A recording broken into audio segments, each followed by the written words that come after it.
Hi, I'm Chelly Wood, and this is my tiny sewing room where I make doll clothes sewing videos.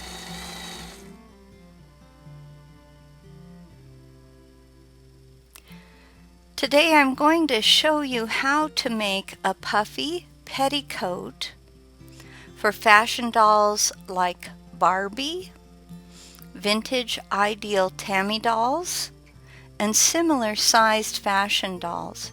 It's designed to go under a skirt or dress to add fullness to the skirt or dress. Before we begin this petticoat project, please go to my website chellywood.com to download and print this free PDF sewing pattern. This smaller pattern is for the tulle. Use the bigger pattern to cut out a long rectangle from cotton fabric. Use this narrower pattern to cut out 2 additional pieces of tulle.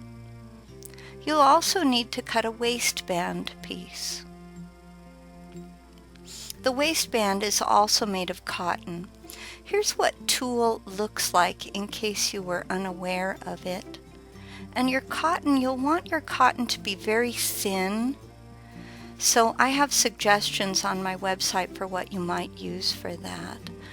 Okay, so here's my cotton piece, and you can see that it's very lightweight, just by the way it moves in my hands. Hem the long side of the cotton rectangle by folding once and then a second time. Stitch along this double folded hem. You may need to trim your tulle pieces to match. Trim the tulle to just above the hem as needed, just in case your hem was a little deep. Okay, so here I am lining up my tulle with my cotton, and you'll notice I'm on the side where the hem is visible. Okay, you'll want to pin your tulle, and we'll talk about that next. Pin both pieces of tulle in place, opposite from the edge where you hemmed. Here's a closer look. Alright, so that's what I'm doing here. I'm making sure that my tulle aligns nicely with the cut edge of the skirting part of my petticoat, the cotton skirting. Because tulle is slippery and it can slip down. Gather along the edge where you've pinned, removing the pins as you go. Leave about 3/4 of an inch ungathered on each back closure area of the skirting. Okay, especially at the waist region, that's what we're talking about. Do not tie off your gathers though until you've pinned the gathered skirt to the waistband. Now once you're sure that the waistband will fit, then you can tie off your gathers on the skirting. Alright, to make sure you know what I mean, my needle and thread is still attached to the waist of the skirt part as I begin pinning my waistband. And this is just a little trick that I use to make sure that my gathers match my waistband. So as I get toward the end, I realize that it needs just a little bit more tightness to the gathers, so I start to pull to make sure that the waistband is going to fit, and then I tie my knot. Now I'm ready to finish pinning the rest of the skirting to the waistband.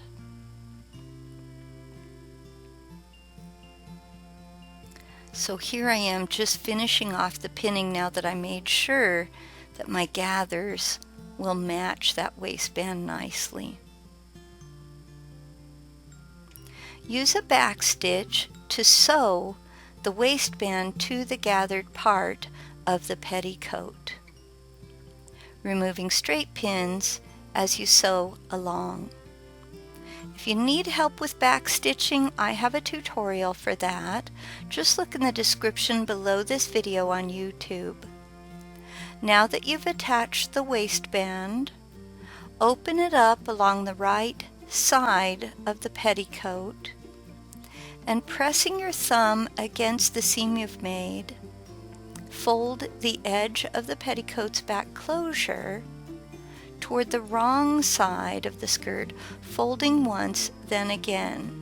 Pin this double fold in place. Whip stitch from the hem up the back closure, enclosing the tulle under your folds, and removing the straight pins as you sew along. Once you get to the top of the back closure, fold the waistband in toward the wrong side, folding once and then a second time. Now fold the top of the waistband down once and then a second time using a deeper fold. Whip stitch to seal the opening at the end, and when you get to the bottom of the waistband, turn and whip stitch the waistband to the top of the petticoat, hiding your gathered area beneath the folds of the waistband. I'm using a whip stitch here. Now before you reach the other side, fold the left side of the petticoat once, twice, and then down just like you did on the opposite side, and pin a double fold hem to the back closure area. Seal the waistband along the bottom and the side. I used a whip stitch for this. Then whip stitch down the back closure area, removing straight pins as you sew along. If you need help with the whip stitch, I have a tutorial for that as well. Just look in the description below this video on YouTube. Now your petticoat looks like this. Add Velcro to the back closure area, including the waistband. Now you're ready to try the petticoat on a doll.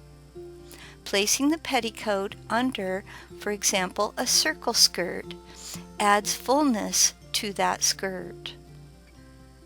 Here's an example under a long ball gown. For more free, printable PDF sewing patterns for making doll clothes to fit dolls of many shapes and all different sizes, please remember to visit my website, chellywood.com.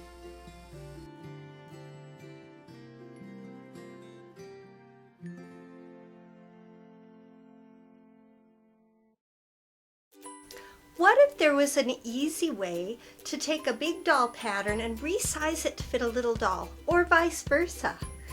I'm Chelly Wood, the doll clothing designer, and in my pattern alteration class, I'm going to share with you my resizing formula. Pattern alteration is when you take a pattern that you already own and you make changes to it. Let's say a dress doesn't fit your doll quite right. I'll show you how to create a gusset to extend the dress's bodice. Along the same lines, I'll show you how to use a doll's body measurements to lengthen and shorten shirt sleeves, and to recreate the pants patterns you already own so they will fit dolls of different shapes and sizes. Following my instructions, you'll learn how to reshape dresses and skirts, making them fuller or less full depending on the look you're going for. With this collection of more than 40 videos, you'll use my measurement guide and dozens of tips and tricks to create a full wardrobe for the doll or dolls of your choice. I invite you to join me. We are going to have so much fun.